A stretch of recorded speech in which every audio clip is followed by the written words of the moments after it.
Bonjour tout le monde, bienvenue dans cette nouvelle matinale de Fréquence Populaire. Bonjour Georges. Bonjour Tristan, bonjour à tous et bienvenue dans le monde réel. Le monde réel, on commence par de l'international? International, Allez. international. Notre superbe ministre Jean-Noël Barrot, il nous a réservé une petite surprise. Hop, je vous l'affiche. Bon, vous l'avez vu, un élément algérien a été arrêté plutôt sportivement récemment en France, et l'Algérie décide de répondre en expulsant une dizaine de personnes travaillant en ambassade et en consulat français. Qu'est-ce que ça nous dit ça, Georges? Et en fait, il y a une personne du consulat d'Algérie qui a été mise en examen pour séquestration d'un opposant à Paris. C'est là-dessus que l'Algérie a renvoyé 12 diplomates français. La France a riposté en renvoyant 12 diplomates français. Donc, tension au maximum avec l'Algérie, ça continue. Alors, petit aparté, ça n'est pas une bonne chose pour notre ami Boualem Sansal, qui a toujours 80 ans, toujours un cancer, toujours en prison, et il n'est toujours que écrivain. Il a un petit peu le dommage collatéral de ces relations franco-algériennes. Mais ce qui est important, je pense, ici, c'est de rappeler que cette situation, en dehors des tensions mémorielles entre la France et l'Algérie, en dehors des tensions structurelles qui existent, est le fait de l'inanité, c'est-à-dire la nullité, de la politique étrangère d'Emmanuel Macron lui-même. Car il faut bien qu'on comprend, on ne peut pas comprendre les, euh, les tensions très fortes actuelles entre l'Algérie et la France si on ne comprend pas, enfin si on ne se rappelle pas ce qu'a fait Emmanuel Macron. Alors, Emmanuel Macron a voulu jouer le gentil, il est allé en Algérie, il s'est fait un petit peu humilier par 2 fois, euh, mais en acceptant, disant que c'est nécessaire de faire un petit peu de contrition mémorielle pour avoir de meilleures relations avec l'Algérie. On pourrait dire pourquoi pas, bah, c'est une ligne, bah, c'est un choix. Mais après, qu'est-ce qu'il a fait? Et en même temps, Emmanuel Macron a décidé unilatéralement, contre une décision de l'ONU, et sans prévenir l'Algérie, eh bien de reconnaître le Sahara occidental comme marocain. Bon. Dans les relations internationales, il y a une chose qui est importante, c'est connaître les autres. Ça demande des diplomates, des experts, des intellectuels, une connaissance fine du pays et une analyse qui permet de connaître quels sont les points de gravité principaux de la géopolitique de chaque pays. Or, le sujet international numéro un, essentiel, principal pour les Algériens, c'est la non-reconnaissance du Sahara occidental comme marocain. Bon, ceci étant dit, eh bien, quand vous reconnaissez, quand vous dites merde, euh, que ce soit légitime ou pas, c'est une autre question, mais quand vous dites merde à un gouvernement sur son sujet géopolitique principal, il ne faut pas s'étonner que ça se passe mal après. Voilà. Donc c'est bien de le rappeler parce qu'on ne le fait pas trop dans la presse et les médias, les autres médias. Tout ça semble sortir de nulle part ou être une lubie des Algériens ou une lubie de Macron. En fait, non. Euh, Ça a des origines anciennes, mais une origine très très récente, c'est la décision unilatérale, totalement absurde, du président de la République de faire cette reconnaissance. Reconnaissance avec laquelle est d'accord au fait Jean-Luc Mélenchon. Hein. Juste, c'est pour voilà, Jean-Luc Mélenchon a été un long supporter depuis toujours du Sahara occidental au Maroc parce qu'il est né au Maroc et que bon voilà, c'est des liens affectifs, que voulez-vous. Mais internationalement, dans les relations avec l'Algérie, ça n'est pas très intelligent. Je rappelle que l'ONU avait statué en disant qu'il fallait qu'il y ait un jour un référendum organisé par l'ONU pour que les populations locales se déterminent par elles-mêmes si elles veulent être indépendantes et emmenées par le Front Polisario ou marocaines. Eh bien, voilà. Emmanuel Macron s'est assis dessus. On va continuer avec Jean-Noël Barrot qui, dans Ouais, son on a une journée, on a une matinée série, Jean-Noël Barrot, parce qu'on l'aime bien. bon, autant sur Jean-Noël. l'Algérie, il essaye d'être bon, il essaye d'être gentil avec l'Algérie. Bon, alors autant sur la partie Europe de l'Est, il met ses pas directement dans ceux de Bruno Le Maire. Écoutez, il faut asphyxier l'économie russe, prône Jean-Noël Barrot, après une frappe à Soubi. Tu vas un petit peu nous expliquer ce qui se passe, évidemment de ce côté-là, mais je ne peux que noter, les clones, hein, de notre superbe ministre de l'économie pendant 7 ans, qui voulait tuer l'économie russe. Maintenant, il faut l'asphyxier. C'est beau. et la mettre à genoux. Oui. Qu'est-ce qui se passe à Soumy alors? Bon, Soumy est une ville, qui est très proche de la frontière russe du côté de Koursk et d'où sont parties les offensives, ukrainiennes, contre Koursk, qui, comme c'était prévu, ont été une catastrophe, ont été récupérées par les Russes avec de très lourdes pertes pour les Ukrainiens et ils s'attaquent maintenant, ils se sont enfoncés dans la région de Soumy, et s'attaquent au hub, logistique qui se trouve à Soumy. En fait, il y a 2 sujets. Donc le sujet Soumy, et ce bombardement. Alors, les Russes, ne mettent pas, toujours des gants, mais il faut quand même rappeler que, les Russes, comme les Ukrainiens, font quand même un effort depuis 3 ans et demi de guerre pour éviter les pertes civiles. Alors, il y a des crimes, il y a des exactions, il y a des saloperies, il y a des viols, c'est une guerre, hein, mais compte tenu du fait qu'on a plus de 1,2 million de combattants en face à face, déjà 1 million de morts, que c'est une guerre sur un front de 2 000 kilomètres qui dure depuis 3 ans et demi, le nombre de civils tués est très faible. C'est-à-dire que malgré quelques attaques, l'un comme l'autre des évitent d'aller trop taper sur les civils, c'est ce que note, l'ONU. On est très loin de ce qui se passe à Gaza, hein, c'est un peu le contraire. On a surtout des morts civils. D'ailleurs, j'avais fait un petit calcul, si les Russes avaient appliqué le ratio, actuel que fait, subir Israël aux Palestiniens, on serait à peu près 2 millions de civils tués en Ukraine. Bah, tués. Bon, voilà. On n'est pas du tout C'est dans tout, le j'allais te ouais. dire. Tu vois? Hein? Ah oui, non, mais c'est bien de faire le voilà, Mmh. Petite de comparaison. alors, ce qui s'est passé à Soumy, c'est que les Russes ont tiré, 2 ou 3 missiles, en pleine ville, et ça a tué un certain nombre de militaires, ukrainiens, mais aussi des civils. Or, pour ceux qui suivent cette guerre en détail, et en particulier les canaux, russes et ukrainiens, ce qui est mon cas, en fait, ce qui s'est passé est un scandale en Ukraine, avec, le maire de la ville de Soumy qui a fait plusieurs vidéos demandant la démission du gouverneur et du chef du SBU, du service de renseignement ukrainien, dans la région de Soumy. Pourquoi? Parce qu'il a dit: «En fait, ils ont fait exprès». Ils ont pris un risque, ils ont pris des militaires de la 117e brigade, qui étaient impliqués dans, l'offensive sur Koursk, et pour faire une remise de décoration, ont invité la population et tout ce genre de rassemblement où tout se sait, tout se voit, c'est bien le problème de cette guerre, c'est qu'avec les drones et l'observation satellitaire, tout se sait, eh bien c'était un attrait à tir russe, ce qui a été le cas. Et il y a d'ailleurs plusieurs membres de députés de la Rada, l'Assemblée nationale ukrainienne, qui se plaignent de cette instrumentalisation qui a été faite à Soumy. D'autant que Soumy, comme Kharkov, malgré de nombreux départs de- d'habitants depuis le début de la guerre, ce sont des villes quand même très majoritairement russophones, sinon à composante ukraino-russe très très marquée, donc des zones potentiellement perdables par l'Ukraine. Voilà. Bon, ça c'était l'aspect Soumy.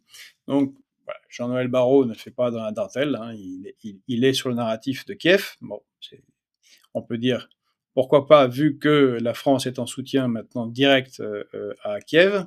Mais Jean-Noël Barrot repart dans les délires, comme tu l'as dit, de ceux qui l'ont précédé. Donc il veut asphyxier l'économie russe. Et on se demande bien avec quoi. C'est une petite réflexion qui est quand même intéressante. Vu que les Russes ont tourné toute leur économie vers, en grande majorité, l'Asie, qu'est-ce que nous, on va aller asphyxier? Ah bah oui, c'est puisque quand on regarde une carte, asphyxiée par où? Par, l'Arctique, par la Chine, par le Kazakhstan. Non, tout ça, c'est des alliés, c'est compliqué. Par la Perse, par l'Iran, non, c'est pareil. Mmh. Puis, durant le conflit, ils sont devenus autonomes dans bon, bref, les sanctions n'ont pas fonctionné, c'est la quatrième économie, du monde, en PIB, en parité d'achat, selon le FMI. Donc, bah, c'est de la com, comme d'hab. C'est du blabla, à destination, de nos populations. Heu, je crois même pas qu'ils pensent que c'est performatif, c'est-à-dire que c'est au début, ils ont pu avoir un fantasme sur le fait de dire les choses, que dire les choses aura un effet. Là, c'est même plus le cas. C'est juste vraiment de la brutale propagande, à destination de nos populations. Donc, ben non, voilà. La première raison pour laquelle il n'y aura pas d'asphyxie de la Russie économiquement par la France, eh bien, c'est que il n'y a pas les moyens pour asphyxier quoi que ce soit avec notre économie.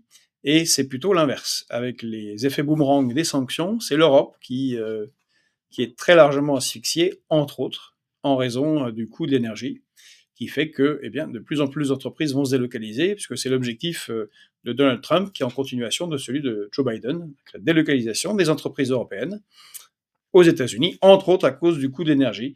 Donc Jean-Noël Barrot, voilà, c'est pas un bon point, et ça ne sert à rien. C'est des propos qui ne servent absolument à rien. Quand tu es pieds et poings liés, par l'UE, par l'OTAN, par qui tu veux, bah, en fait, tout ce qui te reste, ce sont des mots. Et c'est tout. Il n'y a plus que des mots. Mais il va avoir des C'est ça. mots avec son homologue. On va rester hein, sur Jean-Noël Barrot. Ouais, c'est une spéciale Barrot, on l'aime beaucoup. On Jean-Noël Barrot, s'arrête il faut après. savoir qu'elle a quand même été, c'est aussi un young leader. Et puis il a travaillé dans différentes officines et think tanks américains. Donc c'est un patriote 100% pur sucre. Ben, il va accueillir son homologue américain Marc Rubio à Paris euh, pour s'exprimer sur la guerre entre l'Ukraine et la Russie. Encore des mots? Alors là, ce qui est intéressant, c'est de décoder ce qui se passe dans cette visite. C'est on a en même temps Marc Rubio et Witkoff qui viennent. Et ce sont les deux ailes opposées de la géopolitique américaine actuelle sous Donald Trump. Marc Rubio,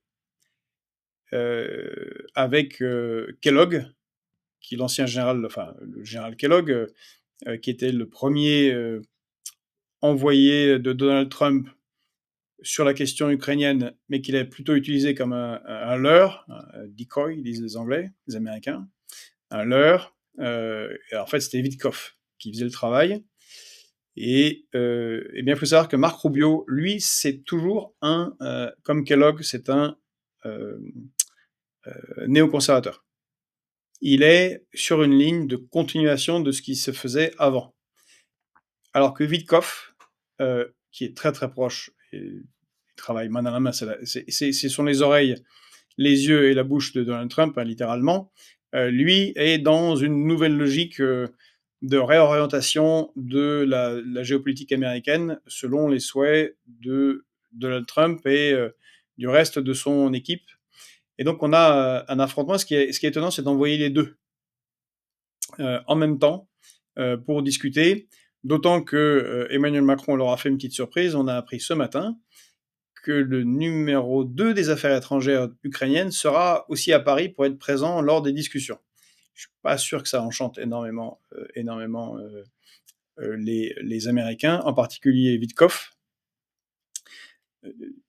Et donc les deux, je disais, ça va être sûrement une tension parce que Marc Rubio, ministre des Affaires étrangères, secrétaire d'État américain, lui est pour une continuation de la pression sur la Russie, un peu à la Jean-Noël Barrot, mais évidemment avec un peu plus de moyens du côté américain, même si malgré tout ils n'ont pas réussi, mais quand même il y a plus de moyens. Alors que Witkoff, lui, est dans une logique de se débarrasser de l'Ukraine. L'Ukraine, c'est un gros caillou dans la chaussure américaine, ça embarrasse Donald Trump. Witkoff est assez brutal hein, dans son genre. Euh, on sait qu'il fait partie de ceux qui considèrent que la guerre est perdue en Ukraine et que de toute façon la continuation de la guerre ne fait que paralyser plus les États-Unis sur d'autres fronts et ne fait que plus de territoire à la Russie. Qu'il n'y aura pas de cessez-le-feu. Oui, parce que tout ça, c'est aussi pour discuter d'un cessez-le-feu, mais rappelons ici que les Russes ont dit clairement il n'y aura pas de cessez-le-feu. Il n'y aura pas de cessez-le-feu. On peut tordre le Rubik's Cube dans tous les sens, et si les Russes ne font pas de cessez-le-feu, il n'y a pas de cessez-le-feu. Parce que les Russes veulent une paix globale. Ils veulent un accord global et dont découlera un arrêt des combats. Et pas un cessez-le-feu, puis des discussions, puisque eux considèrent qu'ils se sont fait avoir une fois déjà avec le traité de Minsk, et qu'ils ne veulent pas laisser du temps à l'armée ukrainienne d'être renforcée, voire à avoir des déploiements de troupes russo-britanniques sur le territoire ukrainien, puisque Français et Britanniques disent que dès qu'il y aura un cessez-le-feu, ils enverront des troupes pour assurer la paix. Bon, c'est un énorme niet c'est tellement un énorme niet pour les Russes qu'à un moment on peut se demander si toutes ces déclarations ne sont pas faites exprès pour réellement continuer le conflit. Et si la carte qui est jouée n'est pas sacrifions l'Ukraine. On l'a déjà dit de nombreuses fois ici, on peut même mettre certain que c'est ça, sacrifions l'Ukraine, eh bien pour des intérêts internes à l'Union européenne, c'est-à-dire une accélération de la fédéralisation. On va rester un petit peu dans l'international, mais de ce coup-ci, de l'autre côté de Avec la Christophe Manche. Galvada qui écrit Bonjour Kellogg, l'ami du petit déjeuner de Trump. Oui, ceux qui se moquent de Kellogg aux États-Unis disent que c'est un marchand de céréales. C'est ça. C'est le même en plus, hein, c'est le même nom. Hein. Je comprends qu'il se fasse un petit peu harceler. Bon, écoute. On part au Royaume-Uni, plus précisément en Écosse. Hop. Qu'est-ce qui se passe en Écosse? Qu'est-ce qui se passe au Royaume-Uni? Eh bien, la justice vient de déclarer que le genre n'était plus pris en compte et que seul le sexe biologique permettait de définir un homme ou une femme. Alors, on rentre dans des problématiques assez complexes. Jusqu'alors, il était dit que une femme trans était reconnue femme à partir du moment où elle avait reçu un certificat de changement de genre, donc à la fin de sa transition. Maintenant, et sous pression de différentes associations, c'est plus le cas. C'est un énorme. C'est assez important, au moins pour le Royaume-Uni. C'est que c'est une décision qui va considérablement modifier, au moins sur un plan institutionnel, les discussions sur qui est une femme, qui n'est pas une femme. Je suppose d'ailleurs que par voie de conséquence, ça entraîne de savoir qui est un homme, qui n'est pas un homme, parce que sinon ça n'a pas beaucoup de logique, puisqu'il y a aussi des trans. Je tiens à faire une précision aussi, l'arrêté de la Cour suprême manifeste la protection des personnes transsexuelles. Ce n'est pas une critique ou une condamnation des trans, sauf que, in fine, là, quand il y a une nécessité impérieuse de déterminer si c'est une femme ou un homme, exemple, dans les sports, eh bien, ce qui le détermine, c'est le sexe biologique et pas le choix de la personne. Donc, ça sera les gamètes, ça sera les chromosomes XY ou XX qui détermineront est-ce que c'est une femme, est-ce que c'est un homme. Et c'est assez étonnant. Alors, je suis pas un grand spécialiste de la question. Je sais pas ce que tu en penses, toi, Tristan, mais il y a quand même un effet un peu retour de flamme de, de militants trans qui ont un peu trop poussé le bouchon à vouloir absolument pouvoir concourir dans les sports féminins, ce qui a fait, alors qu'au début il n'y avait pas tellement de levée de bouclier des féministes, des plutôt associés dans les combats des droits des trans, sur le fait que c'est encore des hommes qui viennent d'empiéter chez nous par un autre biais et ils nuisent au sport féminin. J'ai l'impression que c'est beaucoup parti de là. C'est aussi parti d'associations et de groupes plus réactionnaires, mais l'adhésion semble avoir été emportée sur ces questions-là et également sur les questions de soins. Que ne peuvent pas prétendre à des soins spécifiques aux femmes des gens qui ne sont pas des femmes. On a traité un peu le sujet ici, qui est polémique. Donc voilà, je ne sais pas ce que tu en penses, toi, Tristan. mais ça fait un changement assez important et on pourrait dire que c'est une jurisprudence, Rawlings parce qu'elle a Oui, été très critiquée. Bah, en vrai, parce que elle est anglaise, c'est elle qui a écrit, heu, très célèbre, série de livres sur Harry Harry Potter, Potter, oui, mais c'est voilà et celle-ci qui avait oui. fait un tweet en disant, oh, personnellement, un truc qui me semble banal, que voilà, les règles, menstruelles concernent les femmes et personne d'autre, que ce qui au sens les femmes biologiques. C'est vrai que, on voit mal comment on peut avoir des règles si on n'a pas d'ovaires, mais bon, ça c'est voilà et tout un scandale colossal était parti de là, avec jusqu'à ce qu'elle soit interdite à participer aux célébrations de sa propre œuvre. Bon, ce qui est un peu étrange. Donc quelque part, il donne raison à Rawlings. Donc je me suis dit, ça, c'est un petit côté jurisprudence Rawlings. Bah, si tu veux, Rowling, ça a été très longtemps dans cette mouvance, très wokiste, comme on pourrait dire, à dire que Dumbledore, il est gay ou il est bi ou je sais plus, enfin, à inventer des sexualités à ses personnages avant que ça soit le cas. Donc elle se prend un retour de flamme à partir du moment où ça parle des trans. Mais si tu regardes un petit peu cet article-là, qui nous en parle, majoritairement ce qui, sortait, c'était pas les sports, c'était les soirées, par exemple, réservées aux femmes. Heu, bon, parce qu'elles ne voulaient pas de comme ils le disent, hein, de femme habite. Bon. Mais quand tu te retrouves, que tu as été opéré, que tu as fait ta transition hormonale, que ton médecin qui te suit te dit: «OK, c'est bon, tout est bon», et en fait, qu'est-ce qui te pousse, en fait, à continuer de te catégoriser comme homme? Si ce n'est que tu as évidemment quelques différences au niveau des appareils génitaux, mais ça reste invisible après l'opération. Bah, en fait, un peu de la manière qu'une femme serait stérile. C'est un peu la même situation. Donc c'est complètement absurde de partir uniquement sur alors, là, il parle du sexe, hein, il parle même pas des chromosomes, hein. Ni des chromosomes, ni des gamètes, c'est vraiment, ce qui apparaît en bas.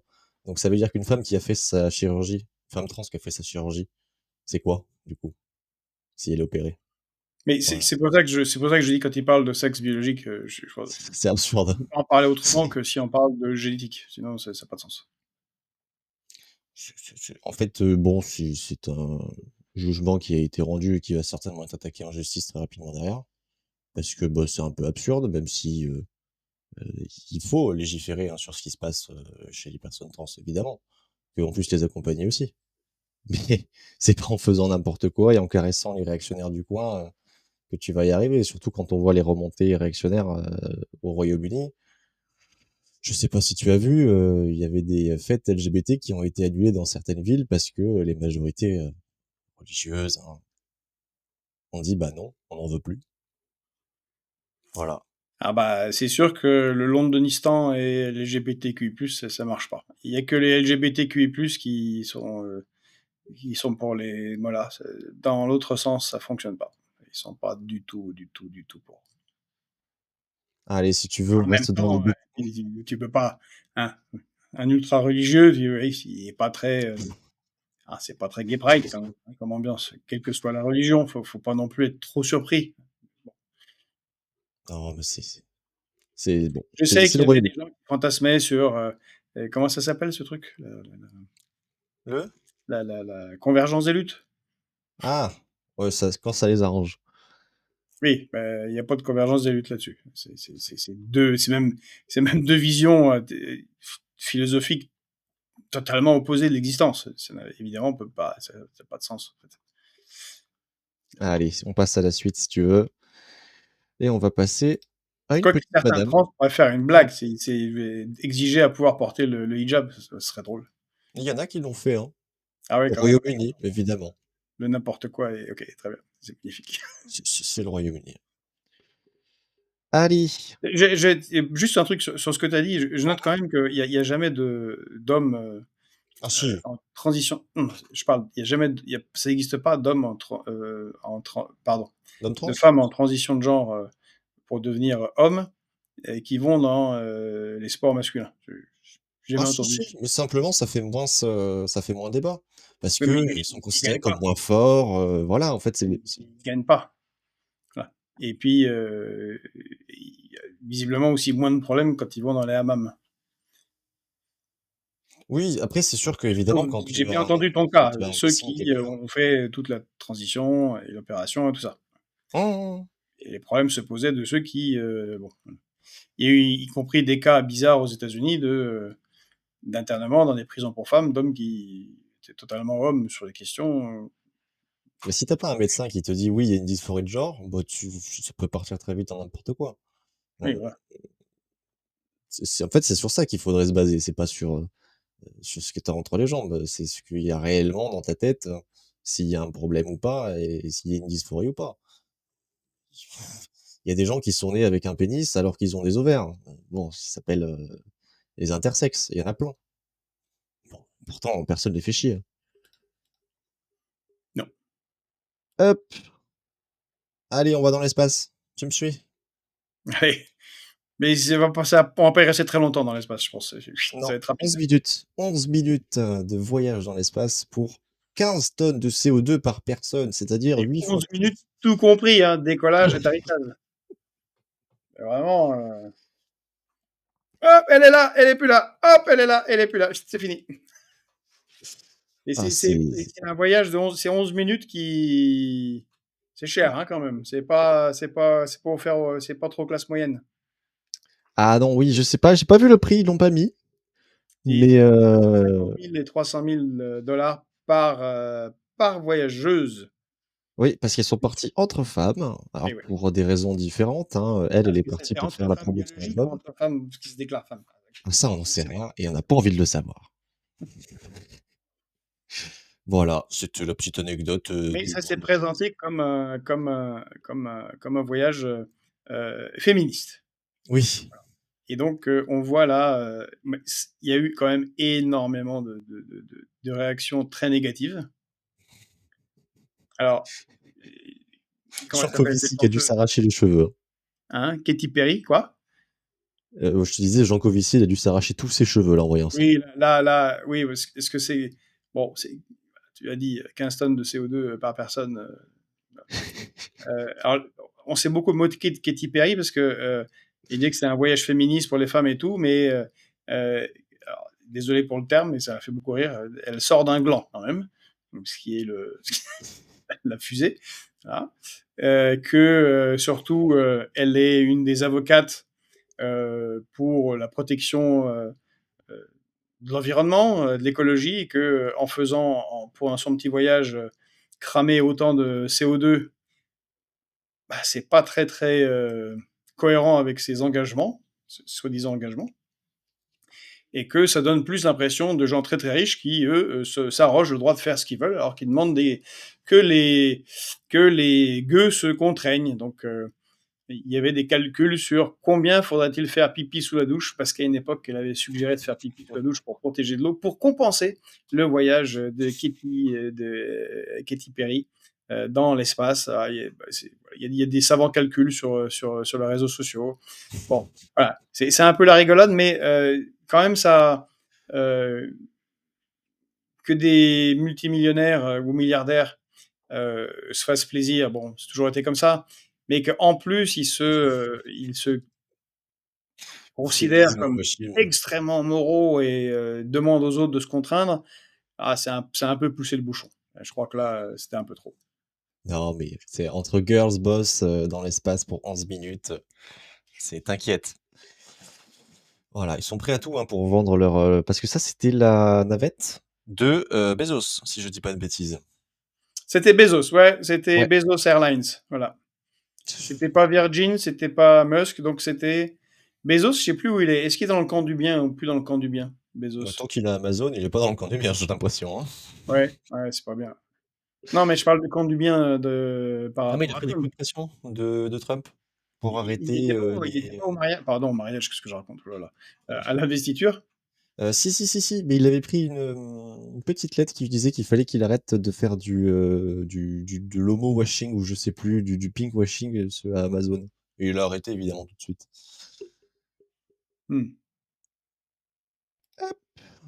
Bon, on va rentrer, dans du Il y national a et puis Orlo, plus, qui nous demande: «Est-ce qu'il y avait que des femmes blanches? Sinon c'est du féminisme d'extrême droite». allez, bah, Katy Perry. Elle est blanche, Katy Perry? On va arrêter, de faire, Bon, on déconne un peu quand même. Il faut rigoler de notre époque, bah, là, on va moins rigoler. étrange. Là, on va moins rigoler, genre, Ah oui, on rigole moins là, ça y est, ouais, ouais. là, on rigole moins. Yanis, vous l'avez peut-être vu passer. Yanis, 17 ans, s'est suicidé le 30 mars dernier après avoir appris que l'homme qui l'a agressé sexuellement alors qu'il avait 12 ans sortait de prison et qu'il venait vivre à 3 kilomètres de chez lui. Alors juste, il y a une interview qui est sortie de l'agresseur et qui dit, littéralement, mot pour mot, ah, je crois que j'ai mes torts dans son suicide. Voilà, voilà, l'état de la France. Mais c'est un sujet, on va bientôt recevoir, si je ne m'abuse, Camille, des gens qui sont nos amis, qu'on connaît bien, de différentes associations de lutte contre la pédocriminalité, soit d'associations qui aident la justice et la police à capturer les pédocriminels en faisant de la traque sur les réseaux sociaux, donc un travail extrêmement utile. Et on ne cessera de le répéter, il y a un vrai problème, d'abord en général dans la justice française, où il y a les sanctions pour les crimes contre les biens et les crimes contre les personnes sont trop proches, et qu'il faudrait sûrement faire une grande réforme pour avoir des sanctions contre les biens qui soient réduites et des sanctions contre les crimes sur les personnes qui soient accrues. Crimes sur les personnes, ben c'est des agressions, évidemment les meurtres, les viols, la pédocriminalité, les menaces physiques. Bon, c'est quand même toujours plus grave que de se faire voler un portefeuille ou un scooter, même si c'est pas agréable. On n'est pas dans le même registre, évidemment. Et en ce qui concerne la pédocriminalité, on est dans quelque chose qui est, on sait, encore moins sanctionné que les viols, parce que peu de plaintes, ou alors on le voit avec toutes les histoires, avec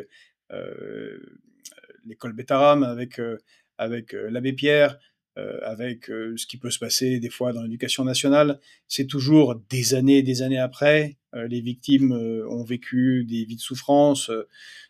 Souvent, il y a prescription, ou la personne criminelle est très âgée ou mort, hein, bon, le cas de l'abbé Pierre. Euh, bah, c'est peu sanctionné. C'est quand même, s'il y a une impunité, et il y a de l'impunité dans la justice, la première, c'est sur eh bien, la pédocriminalité et les viols sur les femmes, toujours et encore. Et pour nous, bah, ça nous tient à cœur. C'est un vrai problème, d'autant plus qu'on peut saluer Mathilde, qui en ce moment vit un combat très très difficile, puisque voilà, elle le racontera un jour à l'antenne si elle le souhaite, mais elle est plongée à nouveau dans une situation lourde où eh bien, vivre avec l'empreinte de pédocriminels et de violeurs, bah, c'est compliqué pour non seulement pour les victimes, mais pour leur entourage, pour leur famille. Euh, voilà. Par exemple, je sais pas, les enfants et les petits-enfants de celui qui a fait subir ce qu'a fait subir à Madame Pénicaud, ça va pas être que simple dans leur existence. Voilà. Et les oui, associations, je finirai avec ça, c'est pour ça ce cas de Yanis, qui s'est suicidé, parce qu'il n'a pas supporté l'idée d'apprendre que celui qui l'avait violé et qui avait gâché sa vie déjà allait revenir à côté de chez lui, donc comme tu le soulignes, à 3 kilomètres de chez lui. Eh bien, c'est que au début, ça m'a choqué, mais voilà, c'est comme ça. Les associations de soutien aux victimes de crimes pédocriminels, les associations qui traquent les pédocriminels, eh bien, nous ont tous toujours dit, en fait, qu'il n'y a pas de rémission et que, bien qu'ils soient contre la peine de mort, le terme utilisé, c'est qu'il faut les séparer définitivement de la société. Toutes les histoires de castration chimique, tout ça, ça fonctionne pas. Il faut les séparer de la société sans qu'on ait jamais vraiment de proposition qui ait été faite. Mais voilà, c'est quelque chose auquel il faut réfléchir, car on laisse en circulation des gens extrêmement, extrêmement dangereux. Donc le Yanis s'est suicidé, mais il y a de très fortes chances que cette personne eh bien, récidive, de manière même quasi certaine. alors je vous fais un petit peu de teasing pour la semaine prochaine, mais si vous vous souvenez que vous avez suivi les matinales, oula, j'en perds mon micro, que vous avez suivi la matinale avec Camille, qui était venue parler de prostitution. Elle reviendra la semaine prochaine, alors, sur proposition de Pedro, parce que c'est sur la question de la culture du viol et de comment ça a été banalisé dans la société et comment ça empêche les victimes de pouvoir parler. Donc c'était le petit teasing pour la semaine prochaine. Un sujet un peu moins tendu, mais quand même, hein. Vous l'avez vu passer certainement sur les réseaux. Voilà, l'employé d'un Starbucks, il me semble, hein, qui donnait les invendus de sa boutique au SDF du coin, licencié, littéralement, voilà, parce que a aidé des SDF avec des produits qui allaient être jetés. Voilà, que dire? Je suis abasourdi par cette annonce. C'est pas la première, Ce hein, sont c'est pas des la connards. Franchement, il n'y a pas d'autre terme. 30 ans d'ancienneté, hein, l'employé. ouais. Donc, on a Starbucks qui nous fait tout un tas de pubs sur le vivre ensemble et tout, avec des pubs Benetton et on aime le monde et tout. Venez chez nous, c'est sympa. Eh ben, c'est des purs crapules. C'est du capitalisme. C'est même pas le capitalisme. C'est du capitalisme de rats. Ils ne veulent pas que des sandwichs périmés qui vont être jetés soient distribués à des SDF qui viendront jamais chez eux acheter les 10 sandwichs. Quel niveau de dégueulasserie et de déshumanité il faut atteindre pour virer un employé? C'est quoi le message? Le message, c'est hey, Starbucks, eh ben, il vous laissera crever la gueule ouverte parce que c'est la société qu'il veut. Il n'y aura aucune entraide. Moi, j'ai fait longtemps de l'humanitaire, en particulier avec des camarades avec qui on avait créé et des amis Autre Monde. On avait pendant des années un foyer d'accueil pour sans-abri à l'hôpital Tenon.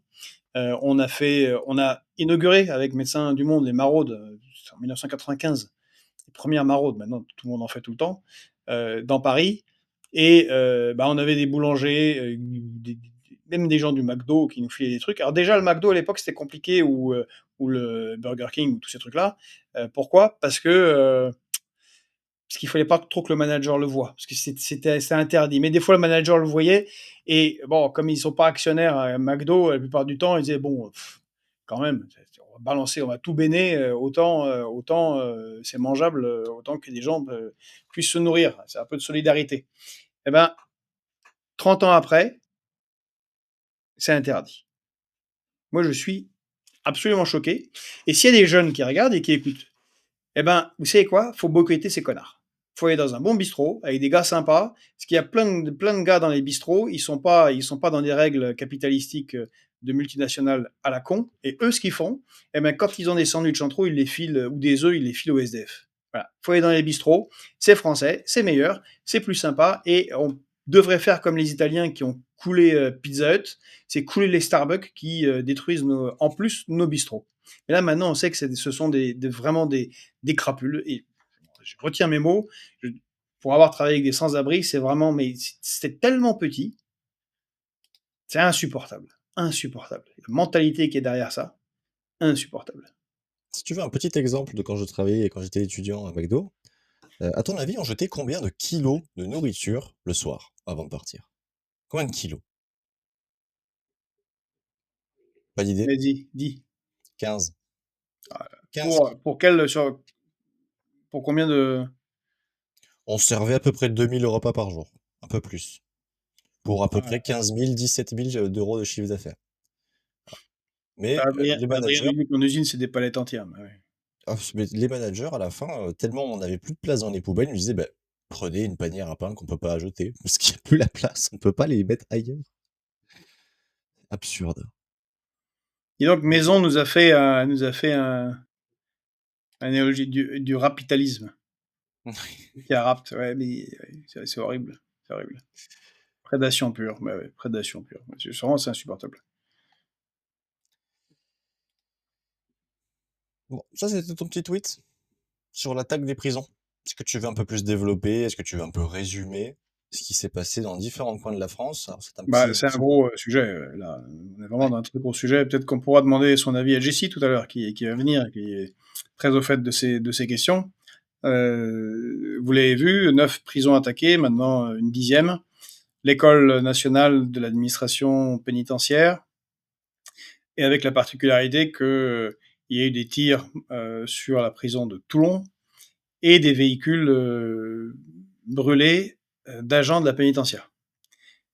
Donc c'est vraiment une pression directe sur les agents de la pénitentiaire, de la part, on ne sait pas encore de qui. Alors, certains pensent que ça pourrait être des groupes anarchistes, ultra-gauche, vu les graffitis qui ont été trouvés à certains endroits. Moi, je penche, comme notre ministre de l'Intérieur, Darmanin, sur, Oui. sur les mafias. Et le vrai problème en France, c'est que finalement, gauche-droite, on a laissé des territoires entiers se gangréner et des mafias comme la DZ Mafia et bien d'autres s'installer avec une puissance qu'elle n'avait pas il y a encore 10 ans. On a, pour ceux je connais 2-3 personnes qui ont travaillé très directement sur les dérives mafieuses dans les pays d'Amérique latine, au point où certains défient les États, en Colombie, au Brésil, au Mexique, évidemment. Quand un certain seuil est passé, ça devient très très très dur de récupérer les choses. Et s'il est avéré in fine que là, il s'agit de la mafia, on a passé un cap, en fait. Dans le pays, on a passé un cap où la mafia se sent suffisamment forte pour mettre un coup de pression sur l'administration pénitentiaire et donc la justice, relativement au vote qui a été fait au Parlement français, qui crée, loi demandée par Darmanin, des dispositions particulières pour les les, euh, les criminels du grand banditisme et les barons du narcotrafic. C'est-à-dire une séparation complète et totale du reste des prisons, des prisonniers, des rencontres avec leurs familles, des accès, bien que illégaux, au téléphone. Bref, quelque chose d'assez lourd. Il faut savoir que ça existe en Italie depuis longtemps et que là-bas aussi, les mafias ont fait une pression colossale de multiples manières, avec des exécutions aussi, pour que ça disparaisse. Eh bien, c'est resté en Italie. Et d'ailleurs, c'est un levier d'enquête. C'est-à-dire quand vous êtes un gros du narcotrafic et que vous êtes attrapé par la police, on dit, écoute, soit tu as 15 ans en zonzon, mais version très très dure, où tu vas avoir accès à rien du tout, soit le réseau tombe et tu as 5 ans en prison normale. En Italie, ça a considérablement bien marché pour écorner un peu les mafias qui étaient, elles, installées depuis des dizaines et des dizaines d'années sur le territoire national. Voilà, donc on a un point de bascule. Il va falloir prendre le taureau par les cornes euh, de ces narcotrafiquants. On Et on fait va du parler de Messi boutélisme. qui est arrivé, non? Salut Jessie. Alors Jessie arrive dans 1 minute, donc j'ai le temps Ah, de faire un dernier sujet. Dernier sujet qui est une proposition de la Cour des comptes pour faire des économies. Évidemment, nos zinzins nationaux vont reprendre évidemment très rapidement. Il s'agit du remboursement au prorata des médicaments. C'est-à-dire que plus vous avez d'argent, en tout cas plus vous gagnez d'argent, plus vous allez devoir payer cher vos médicaments. C'est une proposition de la Cour des comptes, c'est pas une proposition de loi. Mais selon ce principe-là, de remboursement au prorata, vous en arrivez à tuer la sécurité sociale. La sécurité sociale, le but, c'était à chacun ses moyens, à chacun ses besoins. En fonction de vos revenus, vous aviez accès à des médicaments parce que la santé, c'est important pour toute la société. Si vous avez un groupe de gens dans la société qui est malade et qui refile à tous les autres ces conneries, tout le monde est malade. Donc, le but, c'est d'éviter qu'il y ait le maximum de gens malades. Le problème de ça, c'est que les gens vont devoir payer une partie de leurs médicaments. Et ça veut dire donc de mutuelles privées. Si vous n'avez pas de mutuelle privée, vous pouvez pas payer les médicaments. Vous ne pouvez pas payer les médicaments, vous mourrez. C'est en fait, in fine, une arrivée petit à petit du système américain. Et on a vu ce que ça a donné, le nombre de refus de paiement de soins, de médicaments, jusqu'à Luigi Mangione qui a, de 2 balles dans le crâne, assassiné le PDG de la pire boîte de protection, bien normaux, heu, privés, une protection privée médicale. Bon, évidemment, je Et qui est m'attends considéré comme un héros par plein d'Américains. on va éviter de se fast track la chaîne, mais oui, c'est vrai qu'il est considéré par beaucoup, beaucoup, beaucoup de Oui, mais monde à travers le monde, on est un à travers média. le monde. On rend compte. Mmh. C'est pas, on n'a pas dit: «Vas-y, allez-y les gars». On dit: «Voilà, c'est ça les faits». Mais tout autour du monde, il est devenu une icône, hein, justement de cette lutte contre, les lobbies, pharmaceuticaux, ces assurances, ces pseudo-assurances. La Cour des comptes veut qu'on arrive à peu près au même endroit que les États-Unis. Je suis vraiment pas sûr que ça passe, mais c'est possible que ça soit repris par des Éric Ciotti, des Laurent Wauquiez, des Édouard Philippe, pourquoi pas?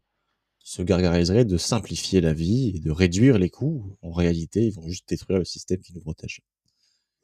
En tout cas, le mécanisme, tu l'as bien souligné, Tristan, est là. Il faut vraiment comprendre que, on a 2 manières de s'aborder, les pouvoirs publics et les sécurités sociales. Le premier, bah, c'est ce qu'on fait avec l'hôpital public, c'est ce qu'on fait avec ce qu'on a fait avec la Poste, c'est ce qu'on fait avec, les transports en commun. C'est, réduire, le nombre de personnel, c'est mettre moins de moyens, c'est rendre la pratique, de l'enseignement, des soins, des transports, ingérable pour ce qui entraîne des suicides, plein de démissions comme on voit à l'hôpital et à l'école publique. Et après dire ah bah regardez ça marche pas, il faut bien privatiser. Ça c'est le premier. Le deuxième, c'est ce que tu as décrit, c'est décorréler bah, les catégories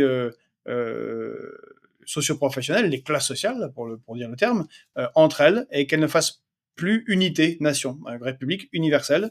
Eh bien c'est donc de séparer les gens avec l'argument qui est vraiment vicieux, parce qu'il est malin comme argument. Et dis donc, Jean-Jean, tu gagnes 5 600 € par mois après impôt. Alors là, on est tout là-haut, hein. Top Non, 1. pas. Eh ben, quand même, tu pourrais débourser 20 centimes de plus sur un médicament, hein, ça va pas t'arracher la gueule. Je caricature, mais c'est l'argument qui est avancé et l'argument marche assez bien. Parce que je dis, mais quand même, c'est la solidarité des plus riches avec les plus pauvres. Sauf que derrière cet argument, qui est fallacieux, et ce qui est visé, bah, une fois que la séparation est faite et que vous avez une population de gens qui vont être agacés, hein, bon, bien sûr, il y a ceux qui sont à 5 600 €, puis il y a ceux qui sont à 2 225 et qui vont passer la barre de, je sais pas, 20, 50, 200 € du paiement ou du non-paiement de telle ou telle partie ou totalité du médicament, ça va les agacer un petit peu. Et puis certains, dans certains cas, parce que ça a été proposé, et là on est dans la crapulerie du Starbucks, hein, c'est pareil. Ça a été proposé par des députés macronistes sur des, non mais sur des maladies chroniques. Ah, on pourrait bien mettre 10 €. Eh oui, mais 10 € si tu as besoin de 20 boîtes par mois sur 2 ans, c'est colossal. Et qu'est-ce que ça a fait aux États-Unis? Parce que j'ai eu la chance à une époque de faire un peu de médecine. C'est comme ça que sont revenus des souches quasiment indestructibles de tuberculose. Ah oui, mais tu le disais, ça a un effet, tout ça. C'est que vous avez passé la première période, bah, les plus riches payent. Bon, deuxième période, il y a tout à coup des politiques qui disent eh, dis donc, c'est un peu injuste quand même. Il y en a qui payent, il y en a qui payent pas. Hop, désolidarisation. On vote une réforme générale de la sécurité sociale qui devient privatisée. BlackRock est derrière et tous les autres multinationales financières qui veulent mettre la main sur cette manne colossale. Et bah, pareil, vous vous retrouvez à dire ah bah il faut que les pauvres aussi payent, hein, qui prennent des assurances privées. Tu l'as évoqué. Sauf que voilà, à un moment donné, ben, vous ne pouvez pas payer pour vos soins quand il n'y a pas de sécurité sociale. On en est déjà au stade, on en a parlé la semaine dernière avec Pedro sur le fait que 50% des Français, un sur deux, limite ou réduit ses achats sur l'hygiène de base. On parle de savon, de déodorant, de protection menstruelle pour les femmes, parce qu'il n'y a pas les moyens. Eh bien, quand vous avez des maladies chroniques, eh ben une fois que ça va un peu mieux, vous rognez. Et c'est ce qui s'est passé avec la tuberculose dans les années 80-90 aux États-Unis, avec les politiques Reagan et Bush qui ont suivi. C'était quoi? Il faut prendre des médicaments pendant 6 mois, 1 an, c'est très long, mais vous vous vous sentez mieux au bout de quelques mois. Et donc, tout un tas de gens qui étaient forcés de payer leurs médicaments, eh ben, se sont dit au bout d'un moment, bah, bon, ça va mieux, je les paye pas, enfin, c'est plus la peine. Résultat, les petits bouts de bactéries qui étaient restés euh, dans le corps, Oui. eh ben, après, ils résistaient. Donc, on a eu 7 souches sur 8 sont devenues résistantes, multirésistantes au traitement à cause de ces politiques-là. Et après, bah, ça touche tout le monde, évidemment, comme tu l'as dit. Donc, c'est complètement absurde sur le long terme. Ce sont des gains picrocholins pour la compte de la nation. À la fin, de toute façon, il faudra payer. C'est comme le transport en commun en Grande-Bretagne. Ils ont tout libéralisé. Maintenant, le pays est obligé de mettre des milliards et des milliards et des milliards pour bah, socialiser les pertes. Hein, voilà. Une fois qu'il a été privatisé les bénéfices, bah, ils socialisent les pertes et ça coûte bien plus cher que l'argent obtenu en vendant les chemins de fer nationaux. Ça sera la même chose. Avec en chemin, eh bien, des gens qui vont se faire beaucoup, beaucoup, beaucoup, beaucoup d'argent sur le dos des Français. Donc c'est dégueulasse. C'est vraiment, c'est le pire qu'on puisse imaginer dans la politique actuelle. Et le problème, c'est qu'ils vont le faire, Tristan. Ils vont le faire parce qu'il faut qu'ils trouvent de l'argent. Il Ils faut ont qu'on les tellement mal arrête. géré le pays, ils ont mal géré le pays. Parce que tu voulais faire un sujet sur la dette. Ben oui, mais ils ont, on ne sait pas comment faire. Et en plus, ils veulent acheter pour 800 milliards d'armements militaires en Europe. On est chez les dingues. Donc évidemment, ils vont couper là où ils peuvent couper, eh bien, en faisant ce genre de mesures, c'est-à-dire s'attaquer à la sécurité sociale. C'est insupportable. Et pour nous, c'est évidemment toujours non.